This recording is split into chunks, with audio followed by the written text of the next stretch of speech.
Hello everybody, Arnaldo here, broadcasting from Fidelio's frequency. Welcome to my channel. Now that Q1 has just ended, I figured I'd take the time to do a recap of the first 3 months and more in detail about the new releases that I purchased on vinyl over the first 3 months of 2023. Starting off with a release that came out at the end of January, and that would be Sam Smith's GLORIA. Briefly show you the packaging.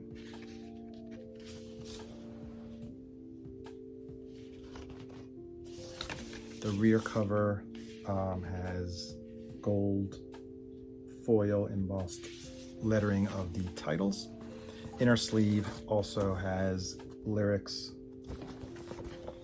and credits that are with a gold finish. And I purchased the Target edition, which comes in this clear vinyl. The Target edition also has 2 extra tracks, one included at the end of each side.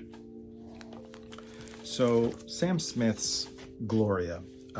This is Sam Smith's 4th album and described by the artist themselves as their emotional, sexual, and spiritual liberation.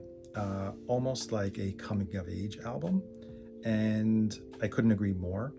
I feel that Sam Smith really has come into their own, both as a person, how comfortable they are about themselves, who they are, their sexuality, as well as maturity as an artist. Most of you are already familiar with the #1 hit, Unholy. It's won awards. It's been on radio. It's been on TV with some kind of suggestive performances. The track features Kim Petras. It doesn't represent fully the album because I have to say that the album is quite varied. Starts off with Love Me More, which is Sam Smith almost at their most known. I want to say they are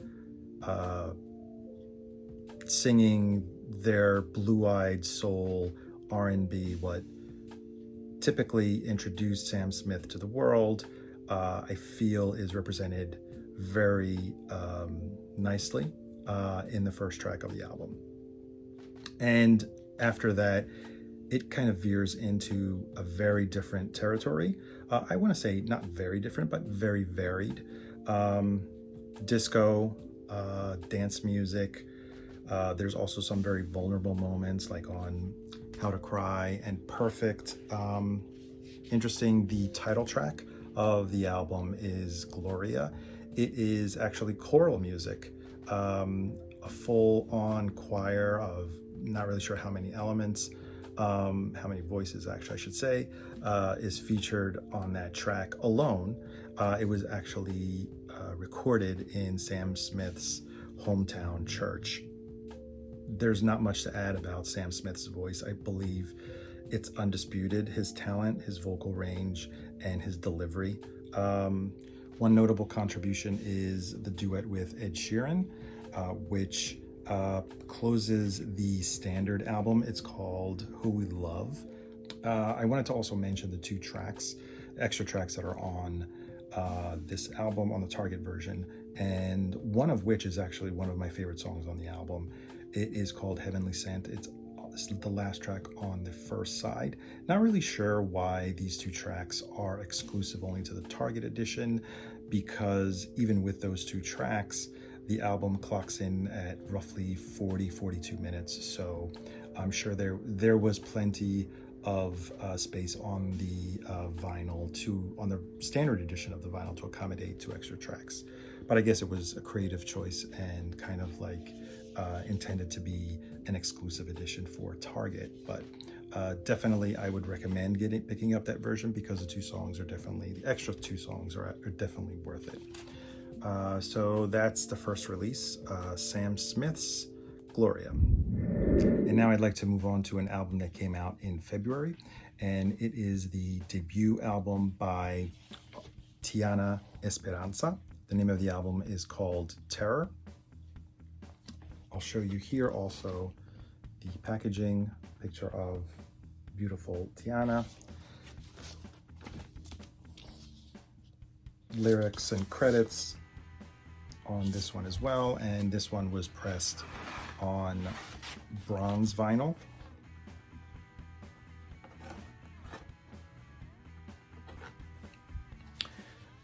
I won't go too much into detail about this album because on my channel I spoke at length about this album. I featured it on a album spotlight. So if you would like to know more about the album, please feel free to check out the video that is on my channel. And I will just say this is up until now probably one of my favorite albums of the year. So February saw the release of Tiana Esperanza's Terror. The end of February also saw the release of the 8th album by virtual group Gorillaz. The name of the album is Cracker Island. I call it virtual group because Gorillaz, besides having all of these animated characters, the main band member from the beginning has always been Damon Albarn, previously member of Blur. So I'll show you briefly the packaging. Inner sleeve is a die cut pink with some credits. The album also comes with a poster. And inside we have the characters of the Gorillaz. I purchased the indie exclusive, which comes in purple vinyl. I have to say all three of these releases, all of these vinyl pressings were actually very good. Starting off with the Sam Smith was dead silent.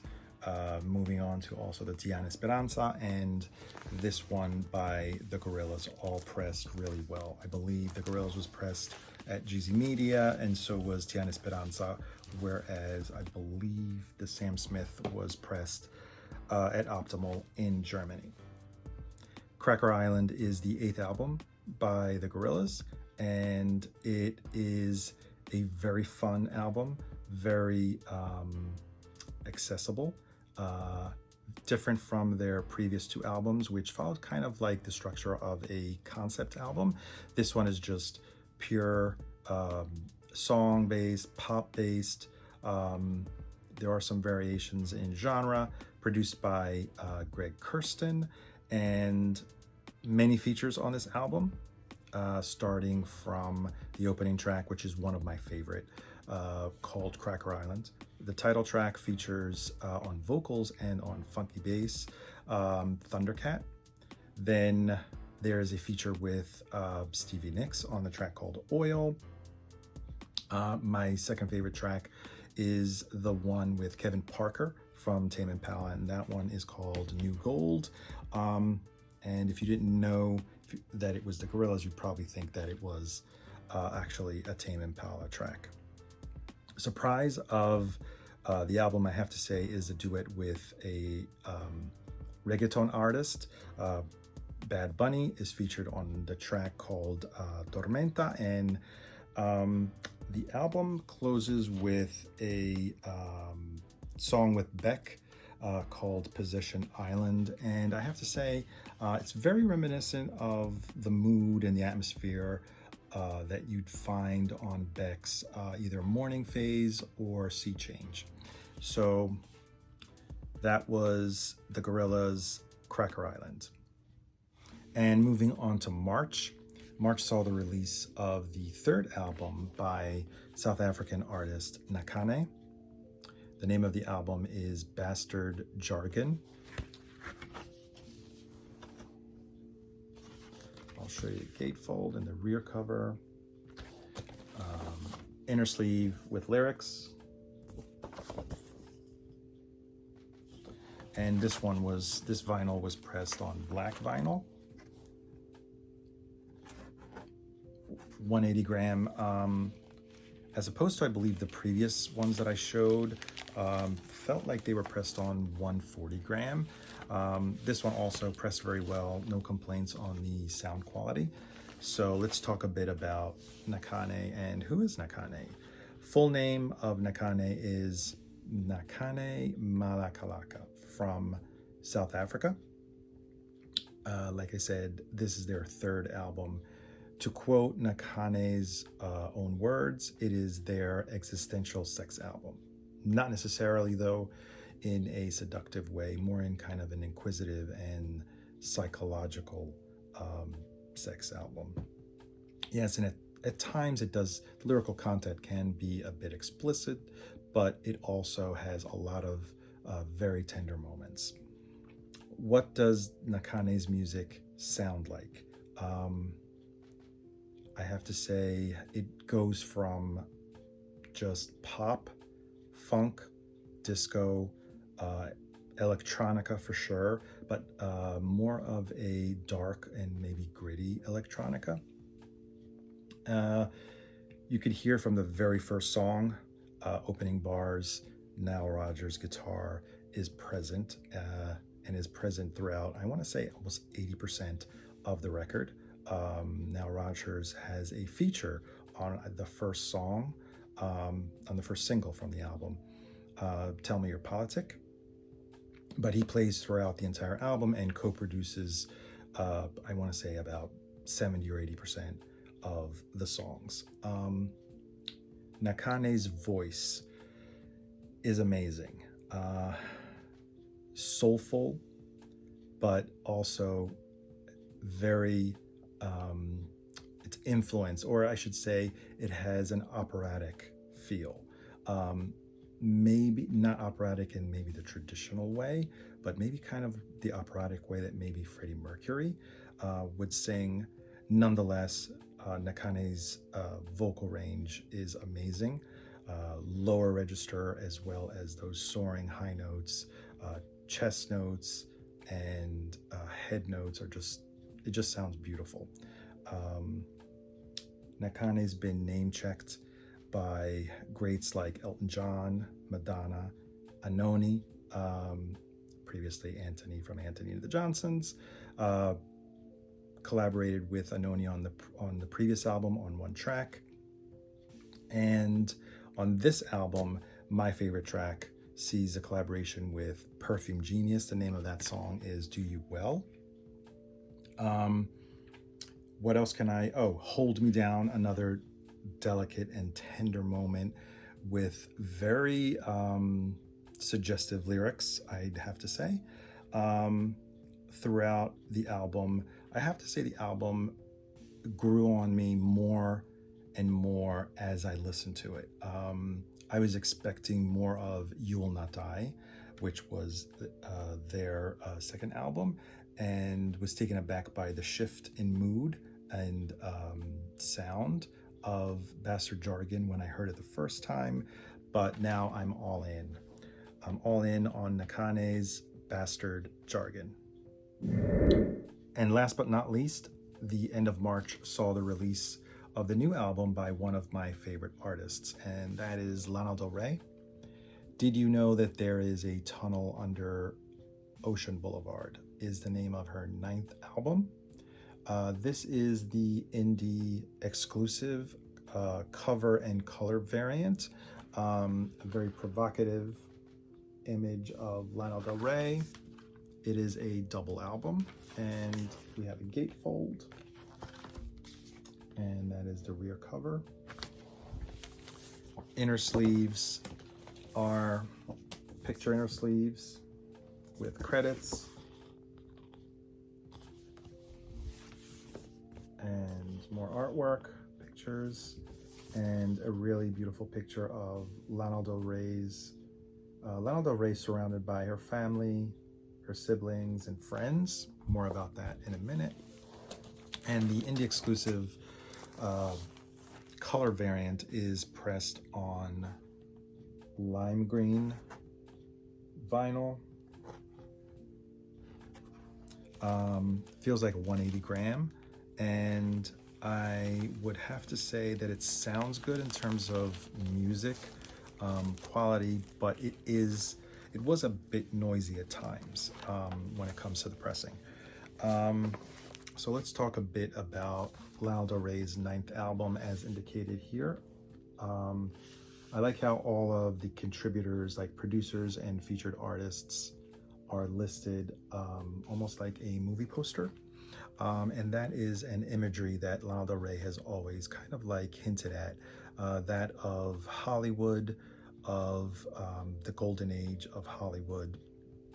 And as a matter of fact, Lana Del Rey's singing is often reminiscent. Yes, it's very soulful, but reminiscent of the Hollywood starlets and their vocal style. Now, when it comes to the music, I found that this album is a bit more stripped down than her previous two albums, which both came out in 2021. And although it doesn't break any new ground in terms of a Lana Del Rey album, it's still a great album. I'm very partial. Like again, I said, she is one of my favorite artists, and it is a very solid album. If you like Lana Del Rey, you'll love this album as well. One thing for sure, based on the lyrical content, I feel this is a bit more introspective album for Lana Del Rey. She references her siblings, her family, her father, her grandfather who recently passed, actually is like the subject of one of the songs called "Grandfather, Please Stand on the Shoulders of My Father While He's Deep Sea Fishing," almost asking her grandfather to watch over her father and her family still. And other features, notable features on the album is the song with Father John Misty. It's a country-ish, country-tinged song. I guess Josh Tillman, who is Father John Misty, is returning the favor because Lana Del Rey guested on one of the tracks of his previous album from last year. John Baptiste is on two songs, playing piano. One of the songs is actually called John Baptiste Interlude, where he's just free flowing on piano and vocalizing, and also Lana Del Rey vocalizing on the background. And Jack Antonoff's group. Jack Antonoff is the longtime musical collaborator and songwriting partner of Lana Del Rey. It appears in one of the tracks with his group called The Bleachers, and the name of the song is Margaret, and it tells the story of the romance of Jack Antonoff and his girlfriend. Girlfriend's name is Margaret. First track on the album is The Grants, and that is hinting at Lizzie Grant. Lana Del Rey's real name is Lizzie Grant, and I guess a nod to her family, to her sisters. Really interesting. It has a false start. It starts off with a gospel. These gospel singers, they get one of the lyrics wrong, and they start over again after she corrects them. And it's quite interesting that they actually left that in, and that's how the record starts. One of my favorite tracks on the album is Did You Know That There's a Tunnel Under Ocean Boulevard? And actually, I think I'll leave you with one of the lyrics. I think the lyric from that I'm about to quote probably sums up best the mood and the lyrical content of the album. And it goes like this. When's it gonna be my turn? When's it gonna be my turn? Open me up, tell me you like it, fuck me to death, love me until I love myself. So, Lana Del Rey, check this album out. Sorry, I pointed in the wrong direction. Did you know that there is a tunnel under Ocean Boulevard? Lana Del Rey's 9th album. I also wanted to show you very quickly, because I got them in the mail just today, the other 2 of the 4 variants The Amazon variant, which is, I believe, on pink vinyl, different cover artwork. The indie exclusive, which I believe now is sold out, is very hard to get, is on white vinyl. Another Sexy Pose by Lana Del Rey. And there is also a Target variant on red vinyl with a poster. Have not gotten that one just yet. So as you can tell, I'm a fan of Lana Del Rey. So I guess that wraps it up for my new release album review of the first 3 months of the year. Hope you enjoyed the video. Please leave a comment, suggest any new albums that came out that you think I may, give a listen to, or that I may have missed. And if you like what you saw and you'd like to be notified of future video content on my channel, please subscribe and click notify. I will see you on the next video. Thanks for watching. Bye.